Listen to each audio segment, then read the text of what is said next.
ये आखिरी दुआ और देख लो। धरती की सी रीत है, शीत घाम और मेह, जैसी परे सो सही रहे, त्यों रहीम यह देह। पहले इसके शब्द देखो, धरती समझ गए ना, की सी रीत है, रीत मतलब परिपाटी परंपरा, धरती जैसी। धरती की क्या रीति है, क्या परंपरा है?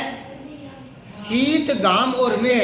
शीत मतलब शीत ऋतु सर्दी, और घाम मतलब धूप, लू धूप, और मेह, मेह मतलब बरसात है। ये धरती की क्या रीति है? बरसात को, गर्मी को, तपती गर्मी को, सर्दी को बहुत आराम से सहन कर लेती है, बिना किसी विरोध के, हर मौसम को सहन करती है। तो रहीम जी कहते हैं कि हमारा शरीर भी वैसा ही होना चाहिए, हर प्रकार की परिस्थितियों को सहन कर सके। सर्दी गर्मी वर्षा जैसे धरती की सहन शक्ति है ना, वैसे हमारी भी सहन शक्ति होनी चाहिए। समझ आई बात है? विपरीत परिस्थितियाँ आती है, कठिनाइयाँ आती है, तो सहन करने की शक्ति होनी चाहिए। सहन शक्ति धरती जैसी होनी चाहिए। अब सुनो, धरती को माता क्यों कहते हैं? ध्यान से सुनना। हमारी जो माता है हमें 9 महीने पेट में रखती है, 3 साल तक हमें हाथों में रखती है, गोद में रखती है, और फिर चलना सिखा करके स्वतंत्र छोड़ती है। तो आप ये बताओ, जब हम छोटे होते हैं, माँ की गोद में होते हैं, तो सूसू कर देते हैं ना? जैसे ही हम सूसू करें माँ के कपड़ों में, तो माँ फेंक देती है क्या? नहीं फेंकती ना? नहीं।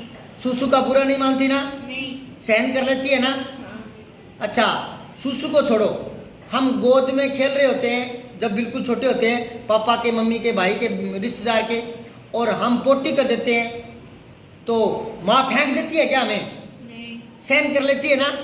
बुरा नहीं मानती ना? तो ये धरती देखो, आप इस पर पोटी करते हो ना? हालांकि अब तो नरेंद्र मोदी ने शौचालय खोल दिए, पर फिर भी मैंने देखा आपके गांव में आप लोटा लेकर, बोतल लेकर बाहर जाते हैं। पोटी करते हो कि नहीं करते हो? और टॉयलेट में करते तो भी धरती के अंदर ही तो जाता है ना, तो भी धरती विरोध करती है क्या? पेशाब करते इस पर बुरा मानती है क्या? मल मूत्र सारा त्यागते तो भी बुरा नहीं मानती। और किसी को पैर लगाते हैं, किसी को पैर जूते, तो बुरी बात है नहीं है, लेकिन हम चप्पलों से, जूती से इस पर घूमते रहते हैं, बुरा मानती है क्या?